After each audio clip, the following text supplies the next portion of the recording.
trabalho, ele é uma fonte, deveria ser uma fonte de felicidade, uma fonte de realização, e não uma fonte de sofrimento, de exploração e de adoecimento, de morte. Né? Então, ele tem, o trabalho é igual, Alexandre, o colesterol, ele tem uma dupla e contraditória natureza. Ele tem um lado bom, Tem o existe o colesterol colesterol bom e tem bom, o colesterol o ruim. colesterol ruim, né? Que é o LDL, o HDL, o colesterol bom, e Certo. o LDL, o colesterol ruim. O trabalho também ele tem essa dupla e contraditória natureza, certo? O trabalho, enquanto fonte de realização, enquanto fonte de felicidade, tá certo? Que satisfaz as nossas necessidades básicas, mas o lado terrível, o lado, né, da exploração, do adoecimento, dos acidentes, né?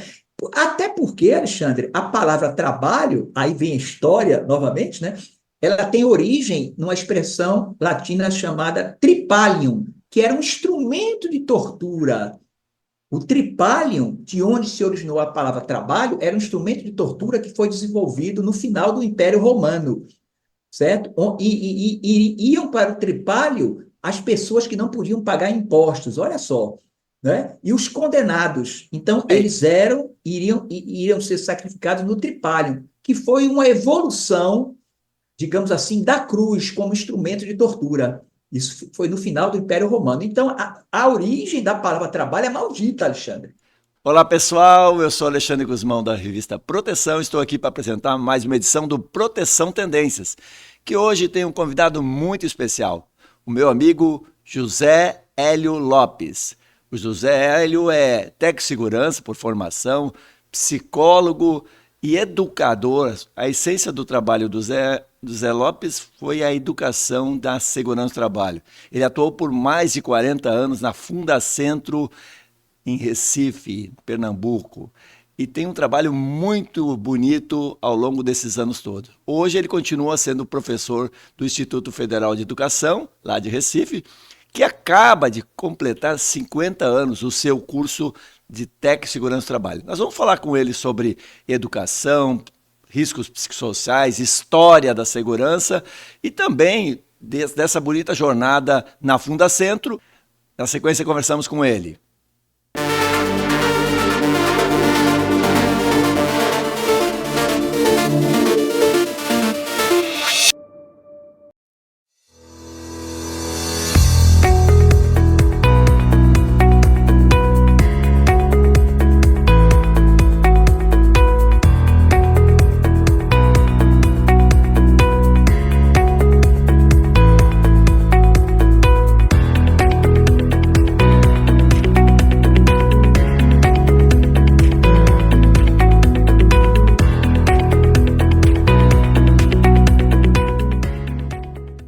Todo trabalho precisa de segurança. Por isso, existe um mar-luvas para todos os riscos que você possa enfrentar. Seja eletricidade, queda de objetos, escorregamentos, umidade, corte, seja qual for o seu trabalho, Mar-Luvas tem a proteção perfeita para você. Diversos riscos, uma proteção. Para ficar por dentro de todas as novidades, nos siga nas redes sociais. Mar-Luvas, a força da história. Olá, Zé Hélio, tudo bem com você? Obrigado por estar aqui com a gente no Proteção Tendências. Olá, Alexandre. Para mim é uma honra e uma grande felicidade estar partilhando deste momento com você e com todos os telespectadores. Legal. Zé Hélio, você tem uma história muito bonita aí na Fundacentro, ao longo de mais de 40 anos, né? 42 anos, é isso? 42? Isso, 42 Nossa Senhora. anos. Eu até perguntei para você se você tem essa cara de menino, se você começou trabalho infantil da Fundacentro, você começou com 5 anos, né? Hoje está com 47. Exploração do trabalho infantil, é? Mas assim, Pois eu queria, antes de nós começar a falar sobre a Fundacentro, que é, digamos, as pessoas ligam você muito à Fundacentro, né? O Zé Hélio da Fundacentro era a referência, né? Hoje aposentado, hoje já, né? Mas também ao Instituto Federal, a psicologia. Eu queria, antes de nós começar a falar desses pontos, eu queria que você explicasse para quem está nos assistindo Como é que você caiu na segurança? Como é que você foi fazer o curso de técnico de segurança? Aliás, você me disse que você foi aluno da doutora Jandira Dantas, grande doutora Jandira Dantas, que nos deixou, mas que no nosso coração ainda continua sempre aquela pessoa com aquele sorriso lindo, aquela generosidade dela, né? Pois é, Alexandre. Doutora Jandira Dantas é um marco, uma figura além do seu, foi uma figura além do seu tempo, né? E ela Além do foi uma seu das tempo. médicas do trabalho pioneiras no Norte e Nordeste. Pioneiras. Ela, inclusive, na época, era chamada de louca por alguns empresários. Olha só, porque ela defendia exatamente ambientes de trabalho seguros, saudáveis, né? E era taxada de louco por alguns empresários na época, década de 50, década de 60. Imagine só. Na verdade, eu só fazendo uma pequena correção, eu não sou professor do IFPE, eu fui aluno, tá certo?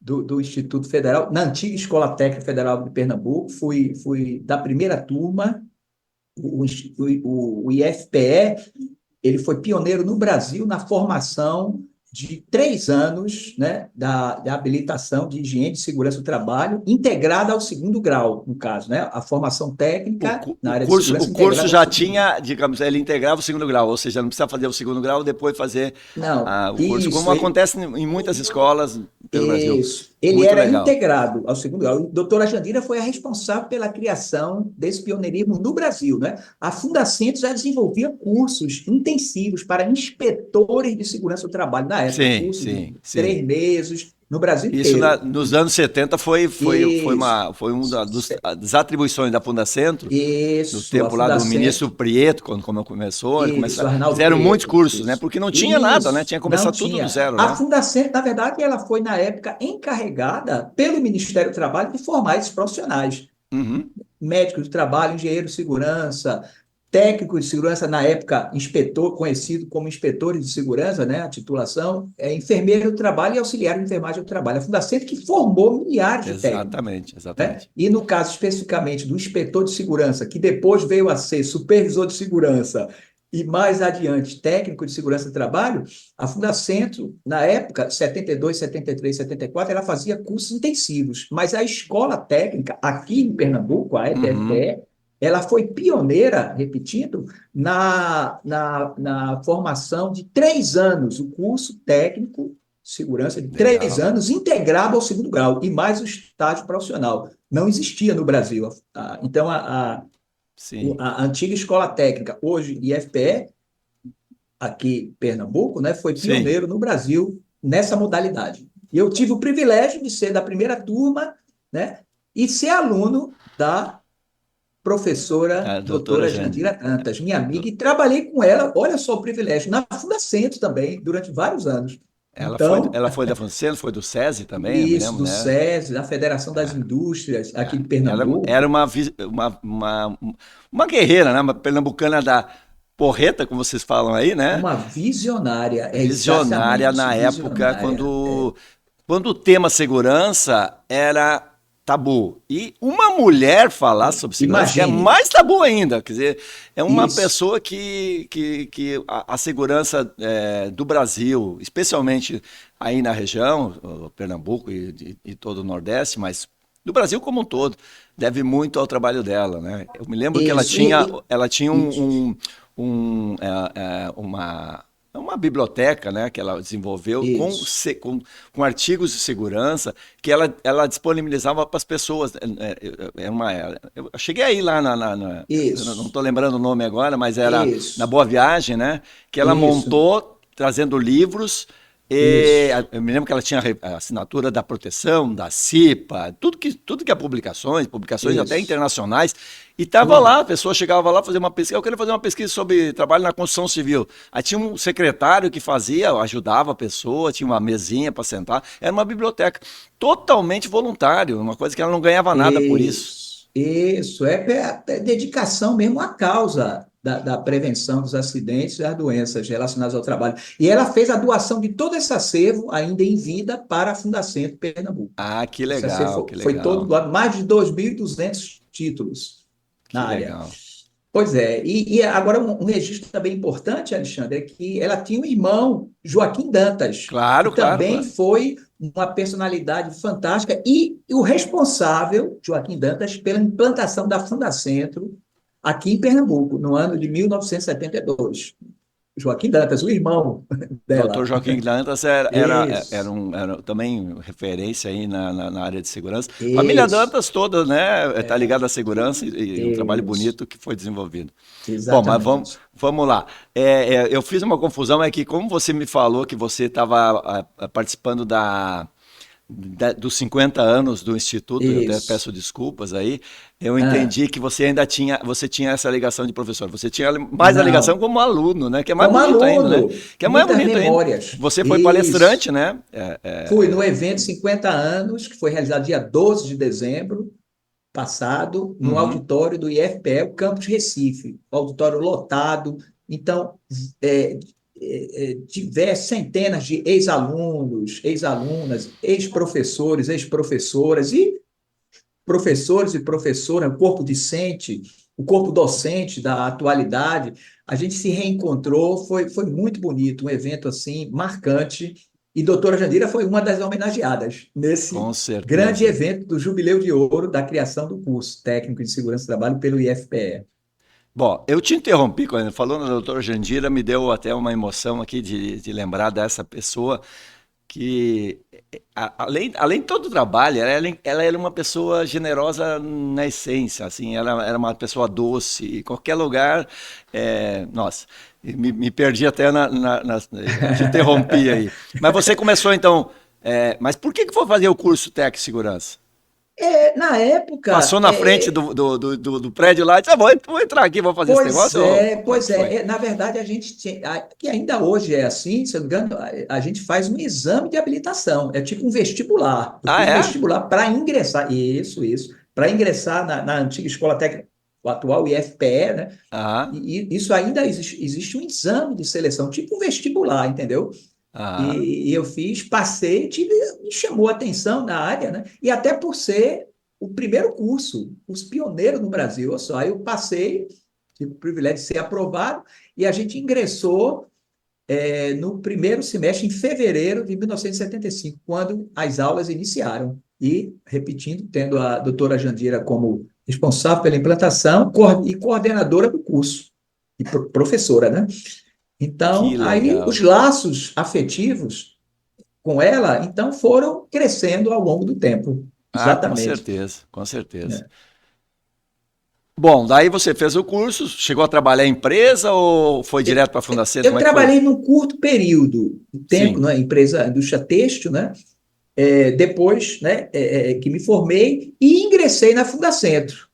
No caso, na verdade, primeiro de forma provisória, digamos assim, num projeto portuário, um estudo que a gente fez durante cerca de um ano no Porto do Recife, pesquisando, fazendo as condições de trabalho dos estivadores, principalmente, que subsidiou esse trabalho a confecção, no caso, o aperfeiçoamento da NR29, né? Segurança e Saúde no Trabalho Portuário. Esse estudo foi feito no Brasil inteiro. Então, eu ingressei na Fundacentro através de um projeto realizado no Porto do Recife, uma pesquisa exatamente junto aos estivadores. Foi Legal. a minha porta de entrada, digamos assim, na Fundacentro. E lá fiquei por 42 anos, me aposentei em 2020, né? Ou seja, mais de dois terços da minha vida eu passei na Fundacentro. Eu fui cria da Fundacentro, né? E para mim é um órgão que tem um significado gigantesco na minha vida.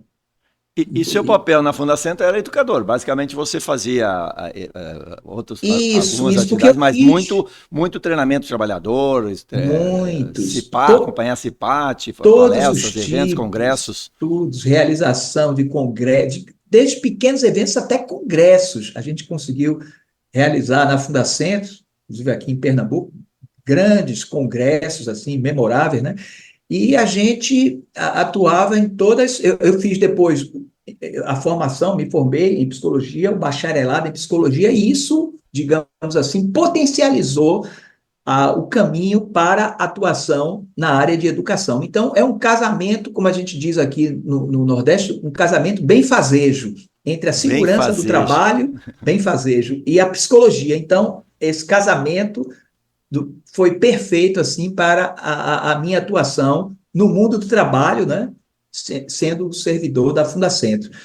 E a gente sempre atuou nessa área, exatamente na área de educação, Que dentro da legal. Fundacentro. Eu não era psicólogo da Fundacentro, porque não Não, não, existia em perfeito, Pernambuco aqui o cargo, mas perfeito. tinha formação e isso me Te ajudou contribuiu, muito, claro, foi te ajudou. decisivo para a minha atuação.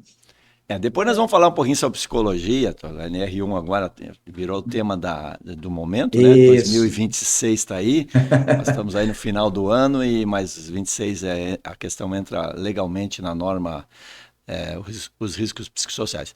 Nós vamos falar sobre isso. Mas eu queria que, antes de passar para isso, nós falar um pouquinho sobre exatamente sobre um trabalho que você está fazendo, que você sempre ao longo do tempo, né, buscou essa inspiração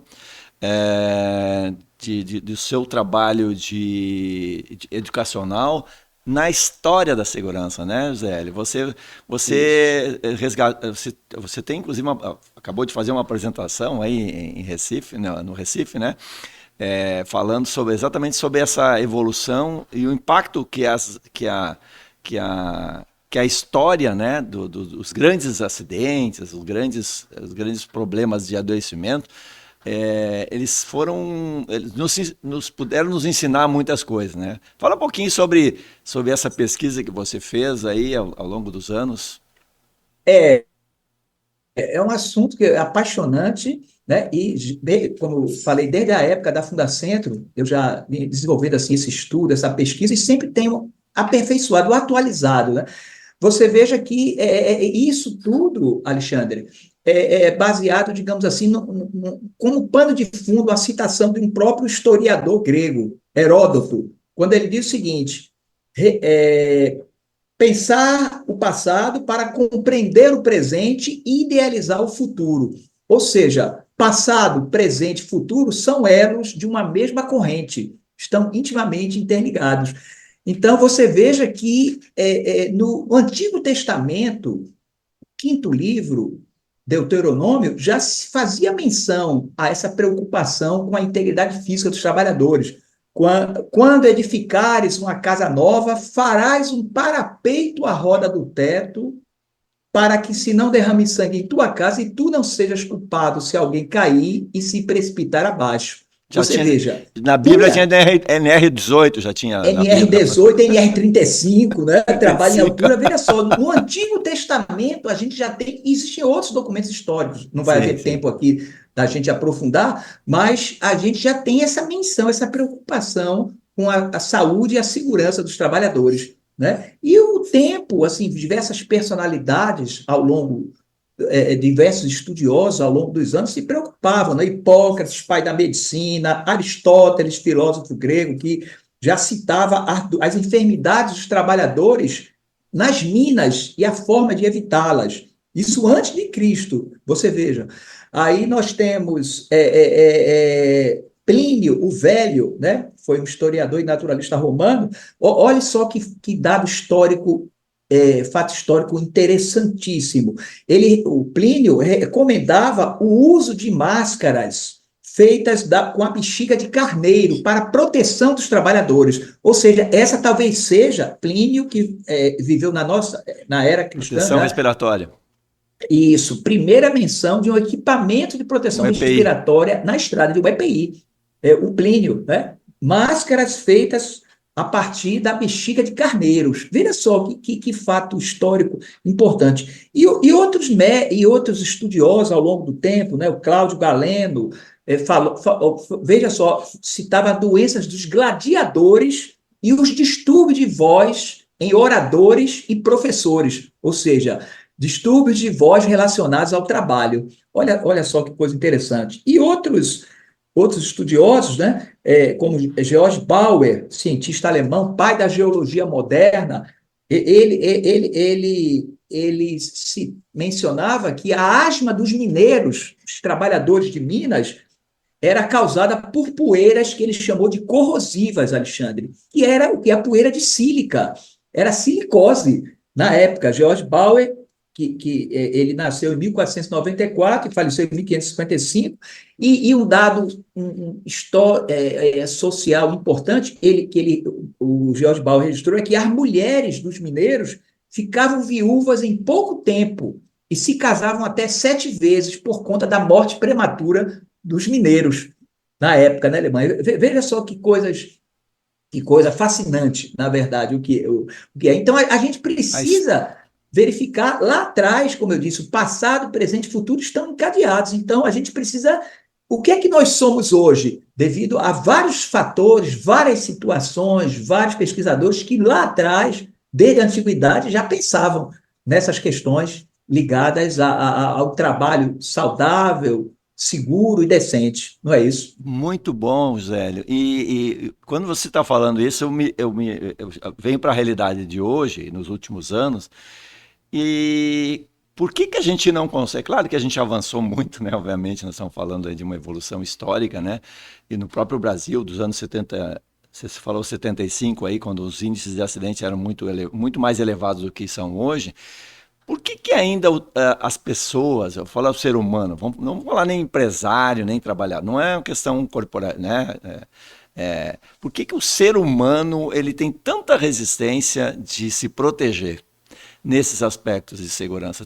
Parece que tem uma coisa da coragem, uma coisa, né? Tem uma coisa aí mal resolvida ainda, de querer enfrentar, ou porque é uma regra, porque, né? Não sei, tem algumas questões aí que talvez o psicólogo possa nos ajudar aí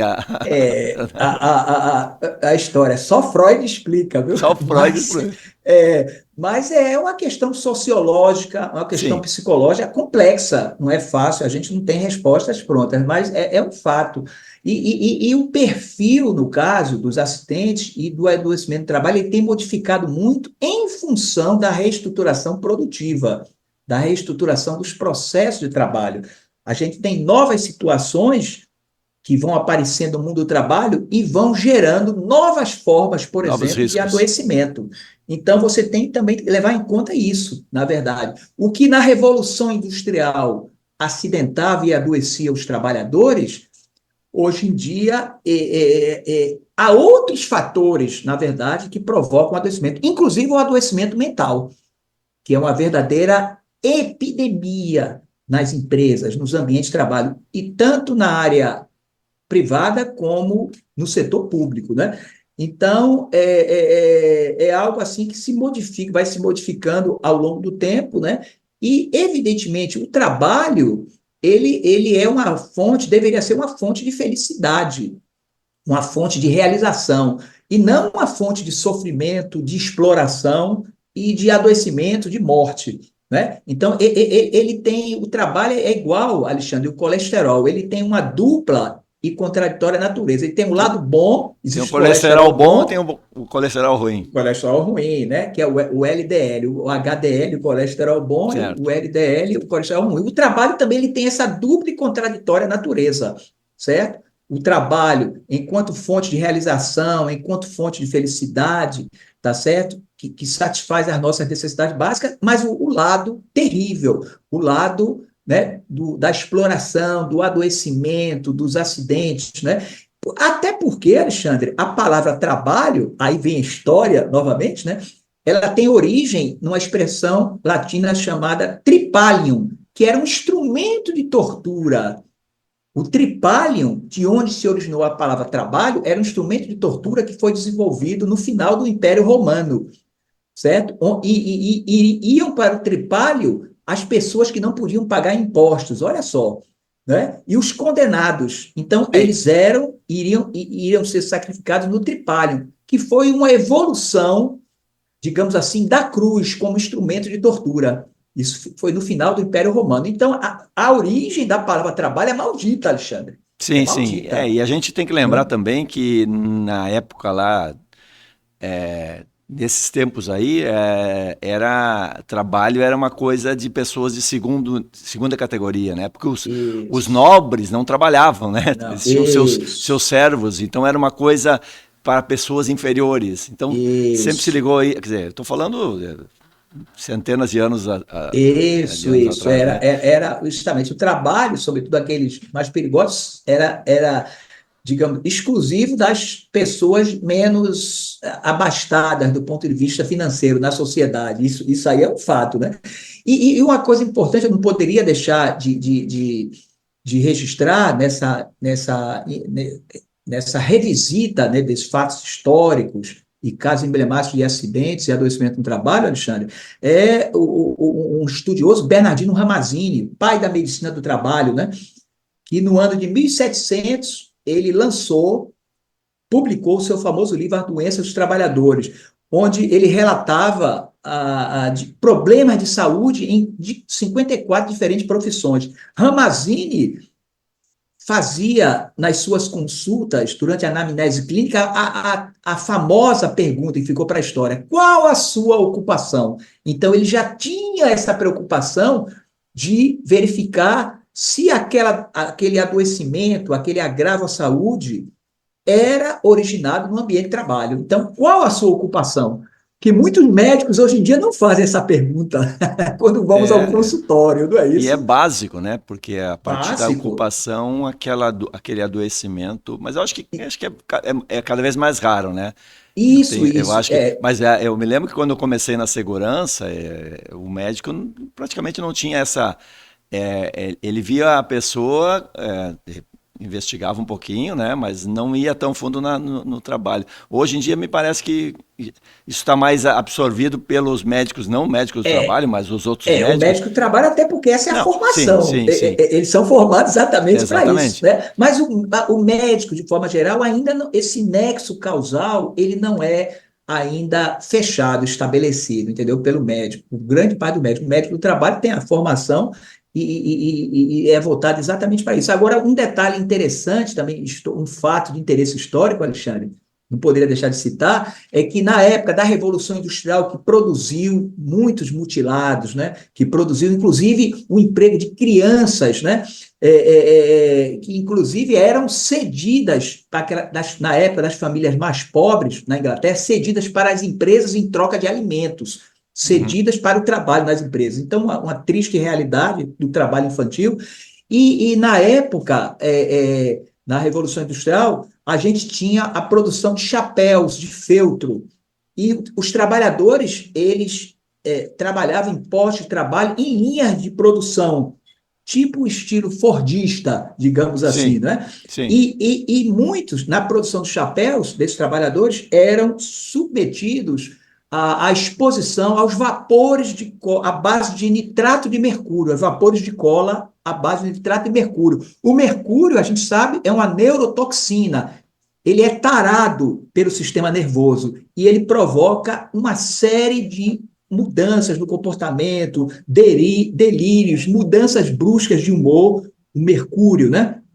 Que está sendo banido dos ambientes de trabalho, Sim, exatamente por sim. conta disso. E na época, olha só que coisa interessante, o autor do livro infantil Alice no País das Maravilhas, estou esquecido o nome dele agora, ele incorporou um personagem no seu livro chamado Chapeleiro Maluco, que era uma representação desses trabalhadores que trabalhavam na linha de produção dos chapéus de feltro na Inglaterra. E que tinha Porque o sido vítima do chapeleiro maluco, mercúrio e tinha isso, pirado lá, né? isso, tinha. Então, o Chapeleiro Maluco, quem conhece a história, inclusive depois foi até produzido um filme, né? É Ele o é um personagem que adoentado do tem. trabalho, vamos dizer Pronto, assim. ele tem bipolaridade. A gente chama ciclotimia, mudanças bruscas de humor, ele é ranzinza. Sim. Isso é fruto exatamente da Do- exposição aos vapores de cola à base de mercúrio. Olha só, interessante. Então, o autor de Alice no País das Maravilhas captou essa realidade social do mundo do trabalho e incorporou esse personagem no livro. Então, isso é história, né? Legal. Não, é É, muito interessante, porque a gente sabe que, obviamente, o mundo do trabalho sempre esteve junto com a literatura, com a história, com o cinema.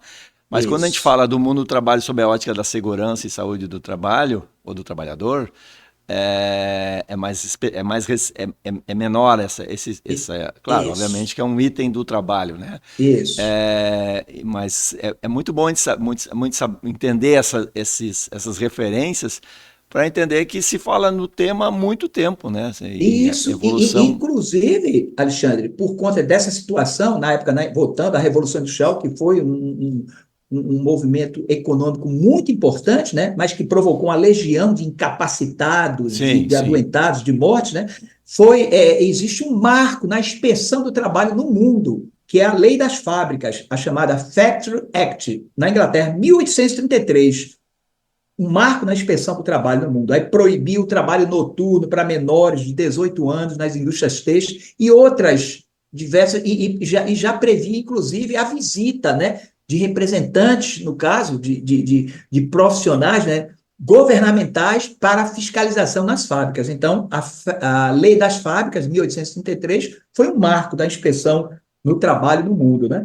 Mas, enfim, aí a gente vai passeando, fazendo essa viagem no tempo, né? A gente passa pela greve, famosa greve em Chicago, nos Estados Unidos, de 1866, no 1º de maio. 1º de maio, a luta pelas 8 horas de trabalho. Hoje se discute o fim da jornada 6 por 1, mas lá atrás, trabalhadores, muitos deram as suas vidas pela luta por melhores condições de trabalho e a redução da jornada de trabalho. Então, a greve geral em Chicago, né, pelas 8 horas de trabalho e que causou dezenas de mortos, né, feridos nos conflitos, né, e tivemos também grandes estudiosos que foram vítimas, Alexandre, das suas próprias experiências e que adoeceram em função do trabalho, como, por exemplo, a cientista polonesa naturalizada francesa Marie Curie, que ela foi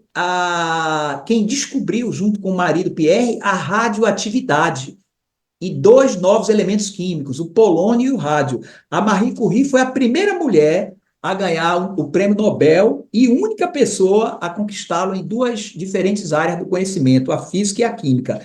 Ela morreu, Alexandre, de aplasia medular, devido que à exposição à radiação em suas pesquisas em laboratório e aos raios-x de equipamentos não blindados nos hospitais volantes que foram por ela concebidos. Então, a grande cientista Marie Curie morreu de uma doença relacionada ao trabalho. Não é? É muito Da própria interessante isso, né? pesquisa que ela desenvolvia, né? Então acabou sendo vítima. Isso, exatamente. Aí a gente passa pela encíclica Rerum Novarum, que foi lançada pelo Papa Leão XIII, né? Que fala da condição dos operários, do salário justo, da jornada de trabalho, trabalho insalubre, trabalho da mulher, trabalho infantil, trabalho escravo, e foi uma fonte de inspiração para a criação do direito do trabalho, a encíclica Rerum Novarum, lançada em 1891 pelo Papa Leão XIII, né? A gente vai avançando no tempo. Em Nova York, um incêndio numa fábrica de tecidos, né, que provocou a morte de 129 mulheres imigrantes, que essa fábrica, as portas de saída eram trancadas para evitar que as trabalhadoras, a grande maioria eram trabalhadores, saíssem, né? Era um verdadeiro inferno, né? Essa fábrica, né, provocou a morte dessas 129 mulheres e mais 14 homens, e ambiente insalubre, baixos salários, assédio sexual por parte das chefias, um verdadeiro inferno nessa fábrica. E hoje, por ironia, no prédio onde funcionou essa fábrica, hoje é ocupado pela Universidade de Nova York, né? Olha só, né? Aí vamos com o tempo, a fundação, eu estou aqui pontuando alguns fatos, a gente não vai poder falar sobre todos, né? O nascimento da ACGIH, importantíssimo na área de higiene do trabalho ou higiene ocupacional, ou seja, que define, a CGH Nos define o Estados limite de Unidos. exposição ocupacional, exatamente, para agentes químicos, físicos, biológicos, que são adotados no mundo todo, inclusive pelo Brasil, né? Aí vamos para 1942, já no início da Segunda Guerra Mundial, né? Em Benxi, na China, nós tivemos 1.549 trabalhadores que morreram, 1.549 trabalhadores que morreram na explosão de uma mina de carvão.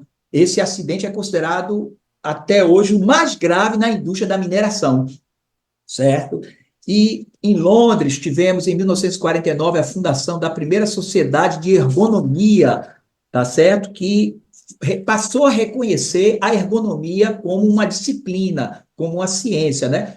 Aí pulamos para 1969, o ano em que o homem desceu na Lua, mas também foi o ano em que houve a explosão, também numa mina de carvão, no estado americano da Virgínia, que provocou a morte de 78 mineiros. Por conta desse acidente, que ocorreu no dia 28 de abril de 1969, nós tivemos, anos depois, a OIT instituindo o 28 de abril como Dia Mundial em Memória das Vítimas de Acidentes. E no Brasil, particularmente, o Abril Verde, o surgimento do Abril Verde. Então, tudo aí está encadeado, viu, Alexandre? Sobre esse acidente dos Estados Unidos, aí tem um documentário feito, por incrível que pareça, por uma brasileira, né, por uma equipe brasileira, acabou de fazer, a Andressa Araújo, que é uma profissional da área de segurança. Eu já entrevistei ela, e ela foi lá nos Estados Unidos, falou com as vítimas, fez um belo documentário, inclusive ela, acho que por agora, ele foi lançado em inglês, português, e estava sendo lançado uma versão em espanhol para todo mundo sobre essa história, que é uma história muito interessante, a cidade onde aconteceu esse acidente ainda respira esse acidente. É uma coisa incrível, que está muito marcado, né? Então um acidente impacta muito na vida das pessoas e às vezes das cidades e às vezes dos países, né? Isso. E a gente falando de acidente, a gente sabe que a OIT, ela lançou a Convenção 174, que é de grandes acidentes industriais ou acidentes ampliados, que são aqueles acidentes que extrapolam os muros da empresa, né? E a gente, ao longo desses anos, teve, para citar alguns grandes acidentes, o caso emblemático de acidentes, como o acidente de Bhopal, na Índia, né? O vazamento de 42 toneladas de um gás tóxico, o isocianato de metila, na fábrica de pesticidas, a Union Carbide, né? Que devastou a cidade, né? Assim, uma coisa, milhares de mortos, né? O acidente na usina nuclear de Chernobyl, na Ucrânia, antiga União, quando pertencia à União Soviética, isso foi em 1986, um outro acidente ampliado, e as primeiras vítimas do acidente foram os trabalhadores, técnicos da usina, operários, bombeiros, né?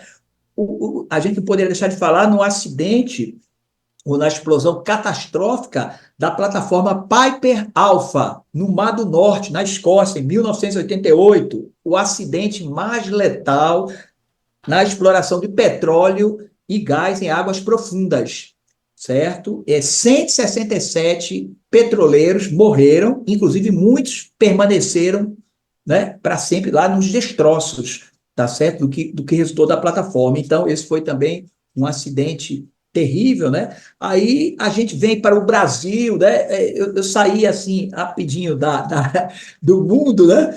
Passando para o Brasil no início do século, tivemos a revolta dos malês, olha só, em Salvador, 1835.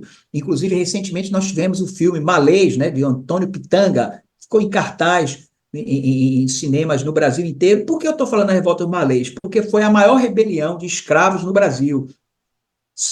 Negros, centenas de negros muçulmanos contrários à opressão, trabalhos forçados, açoites e falta de liberdade religiosa. E o link que a gente faz, mais de 68 mil pessoas foram resgatadas do trabalho forçado e degradante no Brasil, Alexandre, desde 1995, certo? É uma vergonha o trabalho análogo à escravidão, uma vergonha, é uma chaga social, né? Então, a revolta dos malês, lá atrás, em 1865, já é um movimento social. Estava sobre esse assunto que ainda está presente na nossa sociedade, infelizmente. Isso, né? muito presente. Muito aí vamos para que pouca gente conhece, Alexandre, mas muita gente fala, não, qual foi o empreendimento no Brasil que causou o maior número de acidentes de trabalho? Não foi a ponte Rio-Niterói, a construção da ponte Rio-Niterói, não foi a construção da usina de Itaipu, não. Foi a construção da estrada de ferro Madeira-Mamoré, lá em Rondônia, fronteira com a Bolívia, entre 1907 e 1912, né, uma estrada de ferro que cortava a selva amazônica, 360 quilômetros através da selva, né? Veja só, esse empreendimento chegou a ter 21 mil, cerca de 20 mil trabalhadores, inclusive de diversas nacionalidades. Quase um terço dos trabalhadores, 7 mil trabalhadores morreram.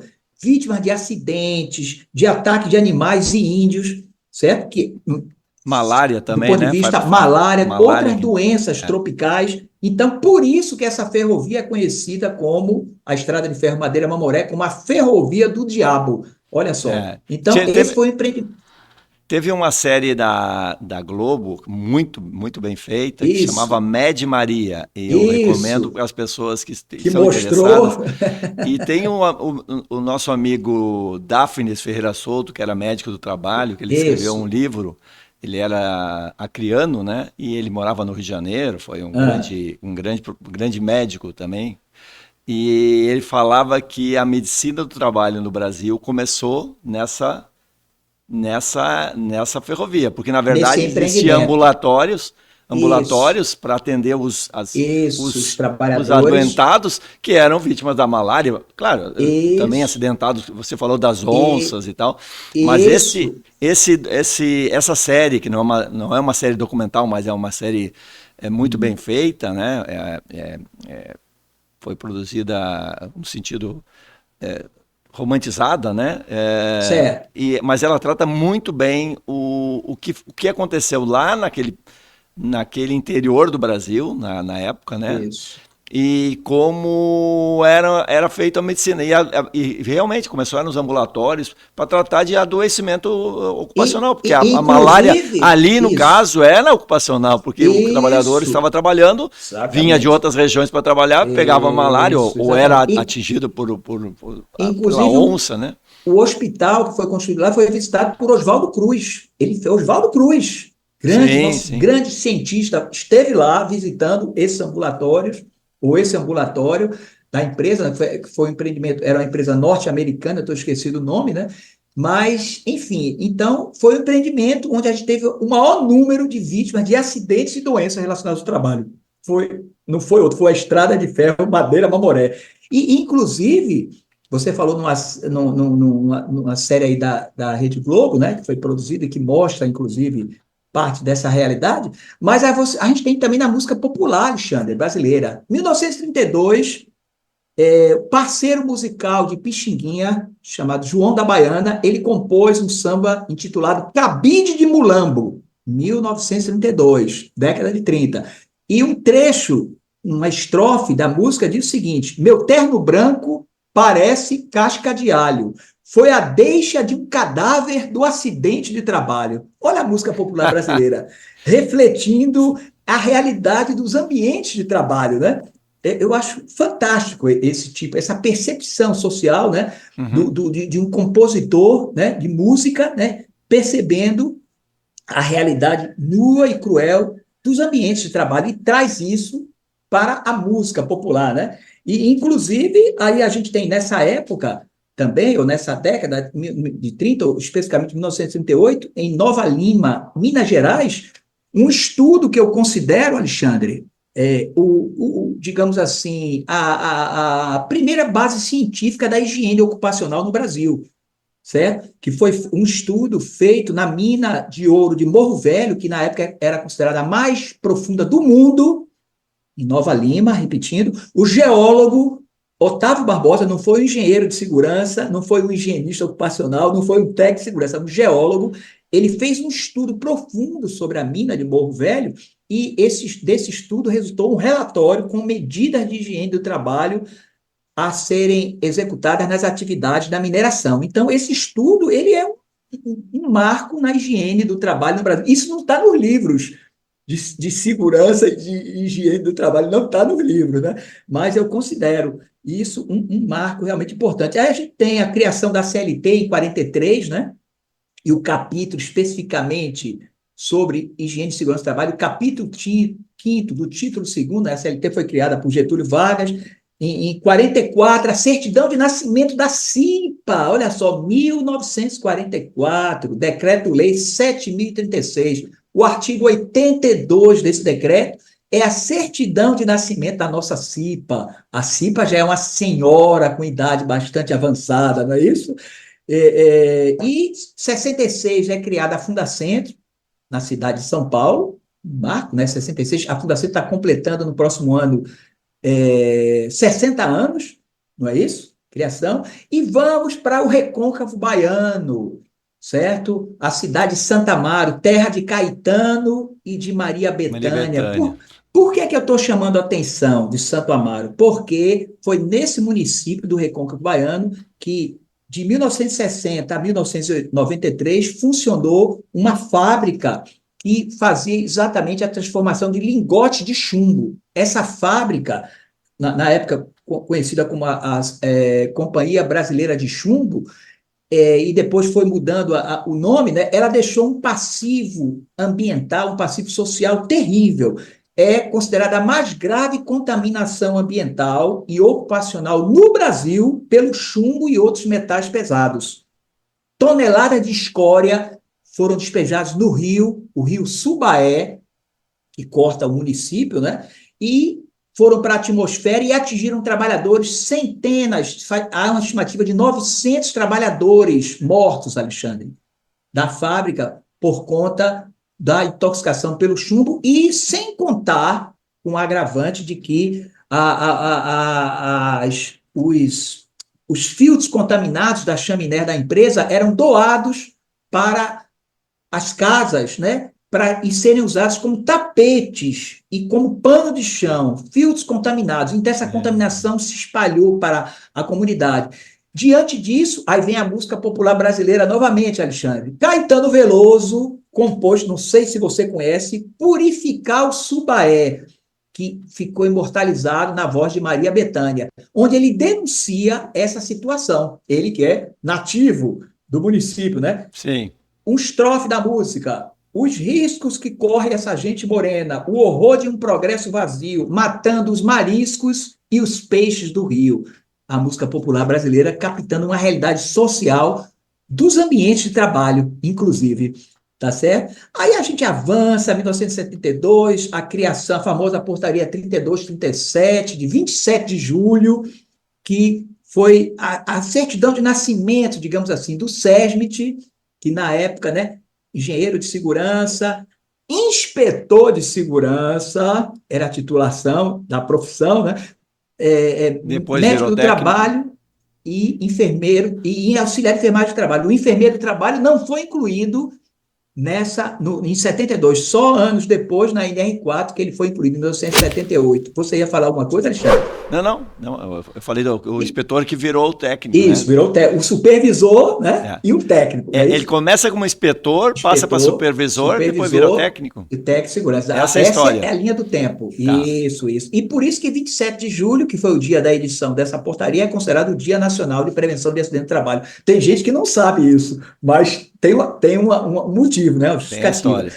Aí vamos para 72, a famosa portaria 3214, que criou as 28, na época, NRs, novas regulamentadoras de saúde e segurança. Isso é um marco na história, né?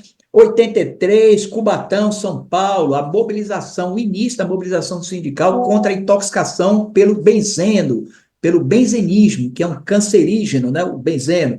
Até 1995, durante muitos anos, mais de 1.000 trabalhadores da antiga COSIPA, Companhia Siderúrgica Paulista, foram afastados por doenças hematológicas. Foi uma tragédia do ponto de vista de saúde do trabalhador, esses adoecimentos e mortes pelo benzeno, né? Aí vamos para a Constituição Federal, estou dando um salto na história, né? 88, a nossa Constituição Federal, a Constituição Cidadã, que tem lá no artigo 7º, inciso 22, dentre outros, mas o direito dos trabalhadores urbanos e rurais a quê? A redução dos riscos no trabalho por meio de normas de saúde, higiene e segurança. Isso é constitucional.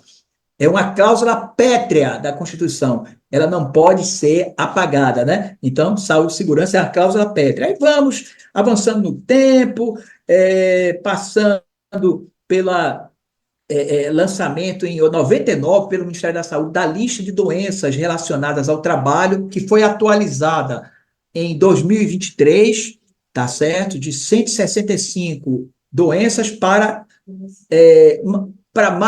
quase mais de 360 doenças relacionadas ao trabalho, né? Aí a gente entra em São Paulo, no caso, especificamente, em 2012, a Convenção Coletiva sobre Segurança em Prensas e Máquinas Injetoras. Essa convenção foi um case de sucesso na história da redução de acidentes do trabalho. É um case de sucesso. Foi assinada por dezenas de sindicatos de trabalhadores patronais e teve efeitos no Brasil inteiro. Aí você já estava participando dessa história, né? Vamos lá. Já vinha. Eu já vinha participando. E participei, né, muito ativamente, você falou nisso, do CPRPB, que é um comitê que foi criado em 95, em 96, em João Pessoa, o Comitê Permanente Regional sobre Condições e Meio Ambiente de Trabalho na Indústria da Construção da Paraíba. O CPR foi uma cria da NR18. Foi criado no Brasil inteiro, em 95, com a edição da nova NR18, e na Paraíba nós tivemos aqui em Pernambuco também, mas na Paraíba foi um exemplo para o Brasil, viu, Alexandre? Foi um exemplo de sucesso, né? E a regional sucesso da Fundacentro de Pernambuco participava, porque estou falando Paraíba e Pernambuco é quase encostado, né? Muito próximo. 110 quilômetros. Recife, João Pessoa, 110 quilômetros. Era uma área de abrangência da Fundacentro, Pernambuco, a Paraíba. Então a gente desenvolveu um trabalho maravilhoso, inclusive a pérola, a cereja do bolo, Alexandre, foi quando nós conseguimos banir as mortes por choque elétrico nos canteiros de obra de João Pessoa e da Paraíba, através de um programa de redução de acidentes elétricos, que foi articulado com a companhia concessionária de energia. A concessionária só fazia a ligação da energia do canteiro após a empresa apresentar um projeto elétrico com todas as especificações de segurança. Então, houve uma mudança, uma migração da cultura da gambiarra para a cultura do projeto. E a gente teve resultados espetaculares, que foram, inclusive, copiados por outros estados, né? São coisas simples, né? É sentar numa mesa, botar todas as partes envolvidas e dizer o que a gente pode fazer.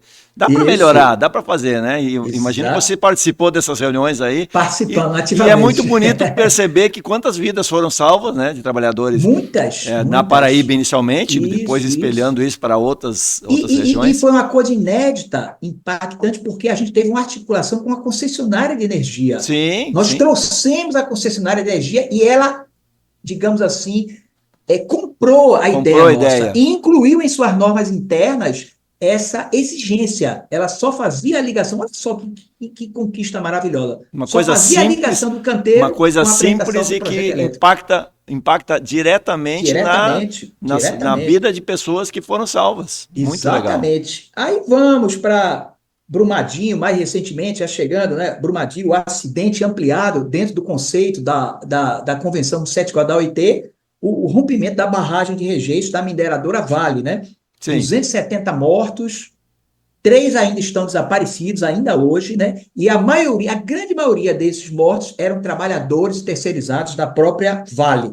É o acidente de trabalho com o maior número de vítimas até hoje, né? E a mais longa operação de busca e resgate no Brasil. Aí, em 2019, a gente teve cerca de metade das NRs modificadas, né, atualizadas, foi assim um marco importante, né? E vamos para 2020 com a introdução na NR1 de 2 conceitos importantíssimos: o gerenciamento de riscos ocupacionais, o GRO, e o Programa de Gerenciamento de Riscos, o PGR. Tá certo? Que mais tarde, ou anos depois, a gente teve exatamente, o 2024, uma nova mudança na NR1, incluindo os fatores de riscos psicossociais relacionados ao trabalho no PGR das empresas. Isso causou um furor, causou arrepios, né, em muitas empresas, né? Essa exigência deveria ter entrado em vigor este ano, em maio deste ano, e por pressão de um segmento dos empresários, houve o adiamento por parte do Ministério do Trabalho para maio do próximo ano, né? Maio do próximo ano, 26 de maio, salvo engano, a entrada em vigor. Esse tema do risco psicossocial, nós já estamos quase encerrando aqui, porque a gente vai conversando. Curto É muita tempo, história, é Alexandre. muito curto, mas é muita história linda, é uma história bonita, você resgatou aí. E tem outras que a gente não contou, viu? Não Eu deu imagino tempo. que essa sua palestra demora umas 2 horas e meia, no mínimo, né? Porque se você foi pulando rapidinho, Pulando rapidinho. e eu conheço o seu trabalho, eu vi que tem muita coisa que você pulou mesmo, né? Realmente temos. Mas assim, o tempo. E assim, para quem quer, leve o Zé Hélio para falar sobre essa história da sua empresa, na sua instituição, no seu congresso, porque é uma história muito bonita de se resgatar, porque nós estamos falando aí a razão de ser de todos os profissionais, né, que estão Isso. no Brasil, no mundo, né? E a origem está aí nessa história, porque se não tivesse essa história, não teria tido a necessidade de se criar tantas instituições, tantas Isso. regras, tantos profissionais, profissões e tal. Mas assim, já indo para os finalmente, eu queria exatamente resgatar isso que você está trazendo, que é os fatores de riscos psicossociais. E você, como psicólogo, eu imagino que você, ao longo desses anos, meio que falou no deserto, né? Porque para a sua visão como psicólogo e esse impacto, obviamente, a gente estava muito preocupado do choque elétrico, do trabalho em altura, da intoxicação por benzeno, ok, mas a cabeça do trabalhador, ela foi impactada desde sempre, né? E agora, me parece que agora essa ficha está começando a cair mais precisamente. E eu queria que você exatamente fizesse digamos, um resgate assim de como é que você vê esse problema histórico, né? Que é um problema, não é um novo. Ele está agora constando lá numa linha do texto da NR1, mas é um problema que sempre esteve presente, que é a pressão do trabalho, a gestão dessas atividades e os seus impactos na saúde das pessoas, né? Exatamente. Inclusive a relação com a própria NR17, que não é nova. A NR17 Ergonomia já trata dessa questão, né? Inclusive lá dentro do seu corpo, que tem que se avaliar, né? Através da avaliação ergonômica de trabalho, ou se for o caso da análise ergonômica do trabalho, né? Os fatores, né, as condições psicofisiológicas dos trabalhadores. Isso está na ergonomia, na NR17 já há muito tempo, há muitos anos, e parecia que não tinha visibilidade. Agora, na NR1, que é considerada a NR-mãe, então trouxe essa visibilidade e muitas empresas e profissionais ficaram ouriçados com essa exigência, né? Então, veja só, um dado estarrecedor, Alexandre, é que em 2024, segundo dados da própria Previdência Social, mais de 472 mil afastamentos no trabalho aconteceram devido a transtornos mentais. Mais de 472 mil afastamentos do trabalho por transtornos mentais, o maior número dos últimos 10 anos. Então, o trabalho, ele está, do ponto de vista do adoecimento, do sofrimento psíquico, não está na berlinda. Então, alguma coisa realmente precisa ser feita de uma forma mais enérgica. Então, Isso creio. impacta também as empresas economicamente, porque esse Isso, trabalhor ele acaba muito, deixando de trabalhar, o muito país claro. paga essa conta, a empresa também acaba sofrendo, né? Isso, E nós temos uma sociedade que precisa tratar com muita seriedade esse tema, né? exatamente. E é o absenteísmo, a gente fala, o afastamento do trabalhador, Ou o né? presenteísmo também, né? Ou o Porque presenteísmo, que talvez seja pior ainda, o trabalhador tá lá, mas não exercer está. sua atividade doente, está com enxaqueca, dor de cabeça, mas tem que permanecer ali, não pode ir para casa, porque senão tem medo, inclusive, com medo de sofrer retaliação ou até ser demitido, né? Então, essa questão da violência no trabalho, porque o acidente do trabalho, a doença relacionada ao trabalho, são formas de violência no trabalho. E aí, particularmente, abrindo para o sofrimento psíquico no trabalho, então a gente precisa as empresas precisam se debruçar sobre essa questão.